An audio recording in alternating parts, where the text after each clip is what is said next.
Bonjour chers tous, ici Vanessa Bompé-Momongumba.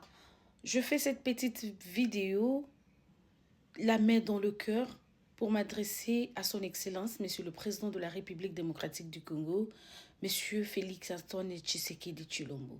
Cher Président, je suis parmi les compatriotes qui ont milité à ce que les élections de 2018 soient annulées. J'ai participé à beaucoup de réunions au State Department, au département d'État américain. J'ai eu assisté à des réunions au Capitole américain. Mais j'ai compris une chose, que les Blancs, l'homme blanc n'a rien à foutre avec tout ce qui se passe en Afrique.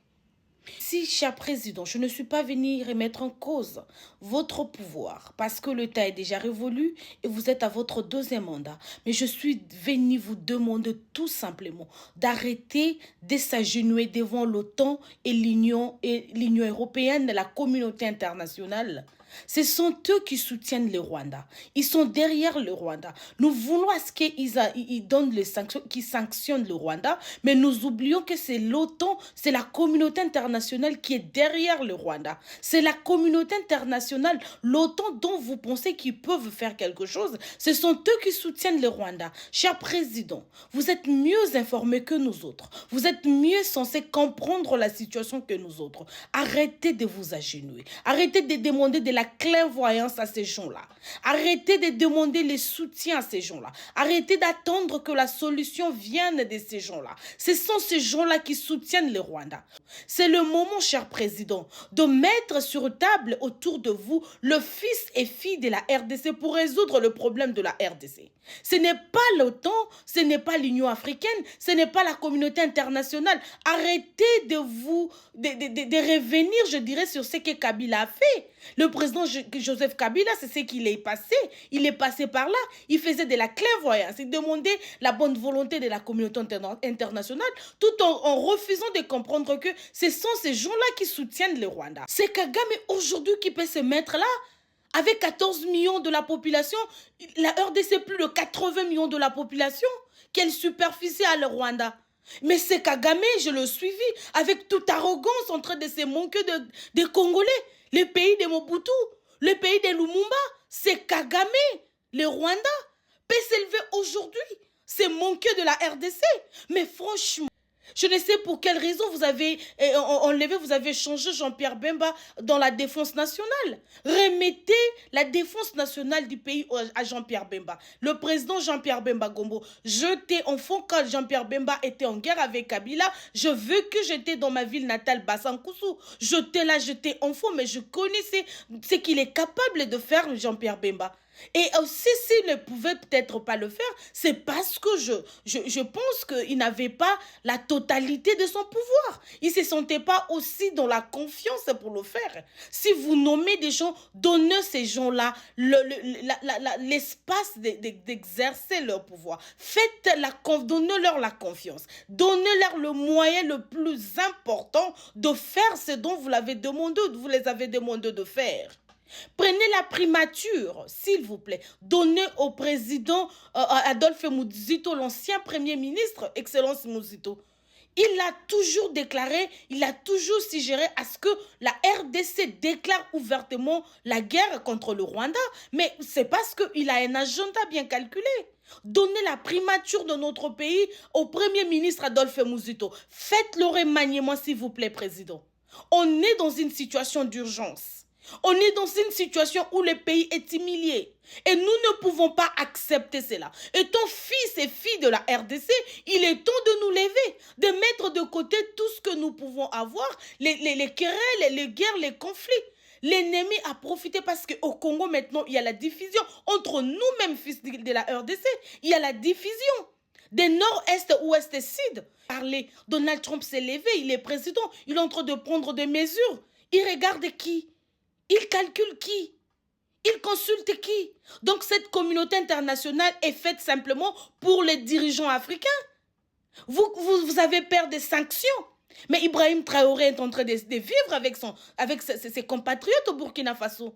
S'il vous plaît, président, on a besoin d'hommes en Afrique. On a besoin d'hommes qui peuvent se lever et dire non à cette communauté internationale, des pacotilles d'injustice. Ils s'en foutent.